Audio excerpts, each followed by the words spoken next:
Assalamualaikum warahmatullahi wabarakatuh. Apa kabar sahabat beriman? Selamat datang di Magenta Islam. Perbedaan seringkali menimbulkan permasalahan. Perbedaan menjadi masalah bagi orang yang tidak siap menerima perbedaan. Padahal sahabat beriman, perbedaan itu indah bila disikapi dengan bijaksana. Hidup pun menjadi beragam karena perbedaan. Begitu juga dengan agama sahabat beriman. Namun apakah ini pernah terbayang di benak kalian? Mengapa Allah menciptakan begitu banyak agama? Bukankah perbedaan menjadi pertikaian akhirnya? Temukan jawabannya dengan menyimak video ini hingga akhir. Berikut, kenapa Allah tidak menciptakan satu agama saja? Terenyuh, ini faktanya. Versi dari Magenta Islam.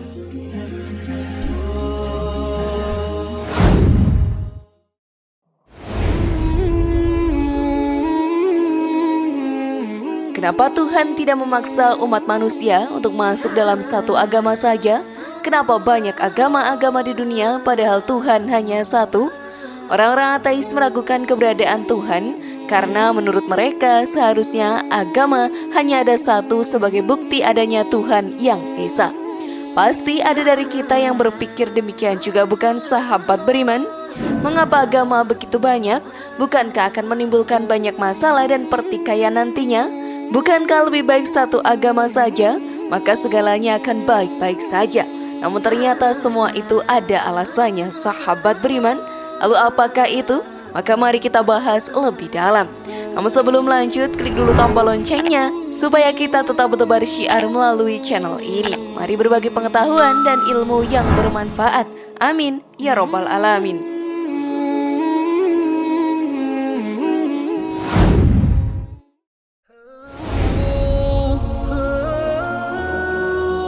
Agama tercipta sebagai kebutuhan manusia.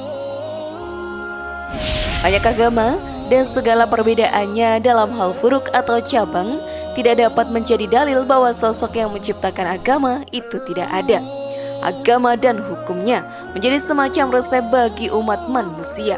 Sebagaimana seorang dokter memberikan resep obat yang berbeda bagi setiap jenis penyakit, demikian pula agama adalah resep obat rohani yang berbeda tergantung pada jenis penyakit rohani yang sedang merajalela pada masa agama tersebut muncul. Artinya, agama muncul sesuai dengan kebutuhan umat masa itu.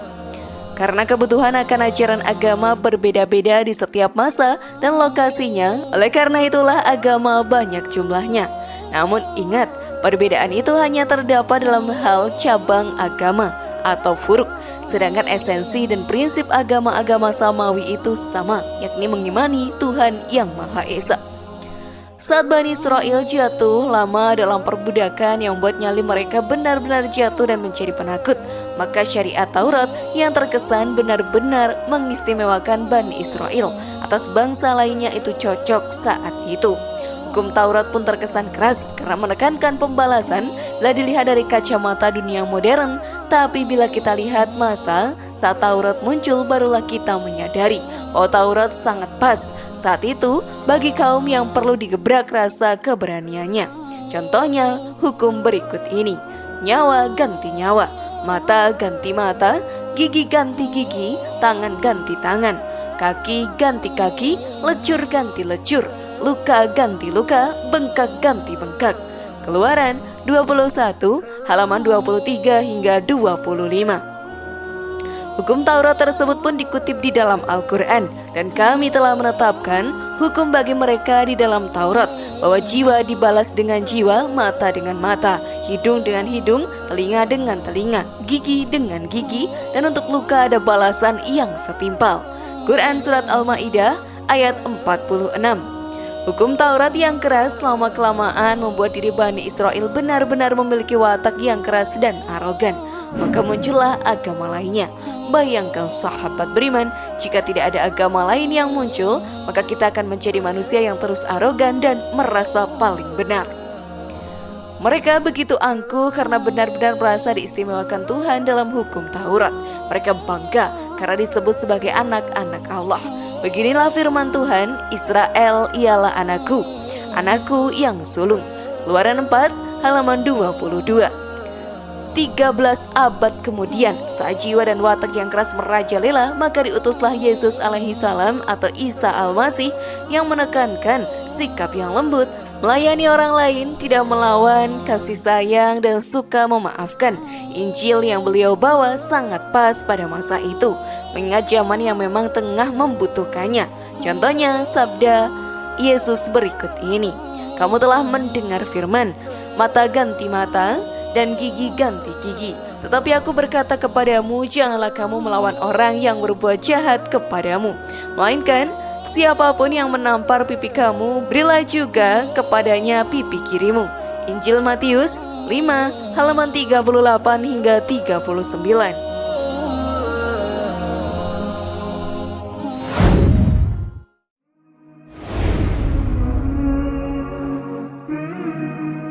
Kebebasan yang diberikan pada umat manusia. Alasan lain sahabat beriman kenapa agama tidak satu saja adalah Tuhan memberikan kebebasan sehingga manusia memiliki hak untuk bebas memilih. Manusia diciptakan untuk merdeka dan tidak dibelenggu kaidah yang sama. Dengan demikian pahala pun dapat kita raih bila memilih hal yang benar sehingga kita bisa berlomba-lomba dalam kebaikan. Berbeda dengan malaikat atau setan yang tak memiliki kebebasan untuk memilih hal baik dan buruk. Fitrah malaikat adalah patuh padanya, sedangkan fitrah setan adalah pembangkang. Bila kita dipaksa tunduk dalam satu agama, maka apa gunanya manusia diciptakan? Ia tidak bisa lebih baik dari malaikat dan setan yang sama-sama tidak memiliki kebebasan. Justru karena memiliki kemerdekaan untuk memilih, manusia menjadi begitu berbeda, unik, istimewa, dan merupakan sebaik-baiknya makhluk. Allah Ta'ala sendiri berfirman, "Tidak ada paksaan dalam memilih agama." Quran Surat Al-Baqarah ayat 257. Bila Tuhan saja demikian, apalagi kita. Oleh karena itu kita sama sekali tidak mempunyai hak untuk memaksa orang lain meyakini iman yang kita akui. Adapun seorang ateis tidak memiliki hak untuk keberatan kepada Tuhan hanya karena dia tidak memaksa makhluknya untuk ibadah melalui satu agama. Sebagai bukti keberadaannya, maka Allah membiarkan manusia berpikir dengan akal mereka. Kebenaran yang pasti dan hakiki sama sekali tidak membutuhkan suatu paksaan untuk membuat orang menerimanya. Bahkan pemaksaan adalah dalil yang membuktikan bahwa dalil-dalil rohani itu lemah. Hazrat Masih Maud dalam Majmu' Istiharat jilid 1 halaman 459 hingga 460.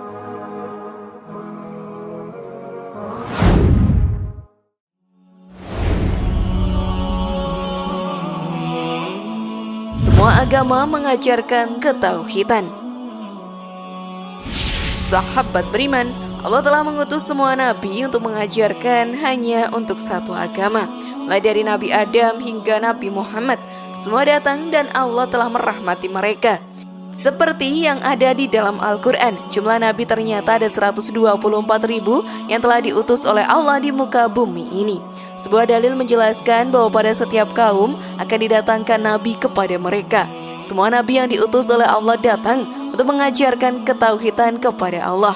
Mereka menyebarkan ajaran mengenai keesaan Allah, bahwa Allah tidaklah beranak, beristri, memiliki ibu atau ayah. Dia adalah Maha Esa dan satu-satunya Tuhan alam semesta ini. Namun seiring dengan berjalannya waktu, semua ajaran tersebut lama-lama berubah, bahkan rusak. Sebenarnya sahabat beriman, Isa alaihi salam juga mengajarkan ketauhidan Tuhan. Hal ini dapat dilihat dari isi kitab Bible, di mana di dalamnya tidak terdapat kata Kristen ataupun mengajarkan kekristenan. Kata Kristen hanya julukan bagi pengikut Yesus dari Antioch. Di dalam Gospel menyebutkan jika bukan kehendak Yesus melainkan kehendak Bapa. Bapa di sini maksudnya adalah Tuhan. Hal tersebut sebenarnya adalah ajaran Islam di mana kita harus menundukkan diri pada Allah. Sebuah dalil dalam Al-Quran menjelaskan jika satu-satunya Tuhan kita menjalani hidup adalah menundukkan diri di hadapan Allah. Inilah jawaban dari kenapa Tuhan tidak menciptakan suatu agama saja. Sebagai seorang muslim, kita pun harus mendalami kitab suci Al-Quran agar mengetahui kebenaran yang ada. Sebenarnya, setiap ajaran yang diwahyukan kepada para nabi mengajarkan ketauhidan kepada Allah Ta'ala.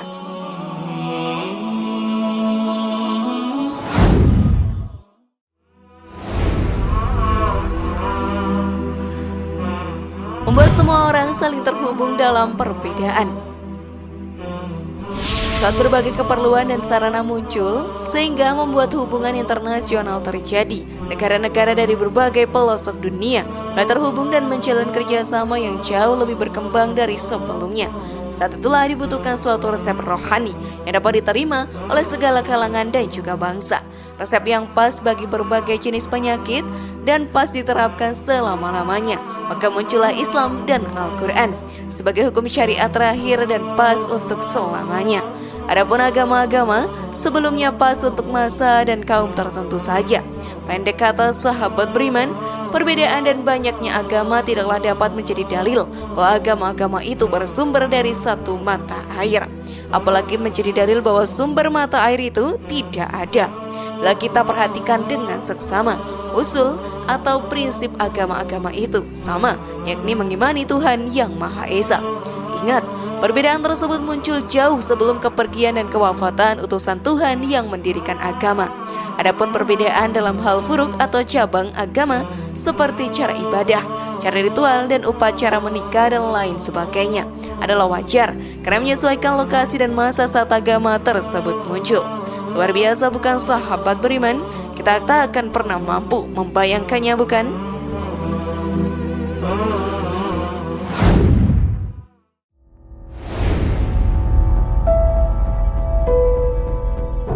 Semoga informasi tadi bermanfaat ya dan membuat kita berpikir lebih bijak. Mari bangun Magenta Islam ini dengan cara klik tombol subscribe, like, share, dan aktifkan tombol loncengnya. Wassalamualaikum warahmatullahi wabarakatuh. Dan jangan lupa tonton video yang lainnya.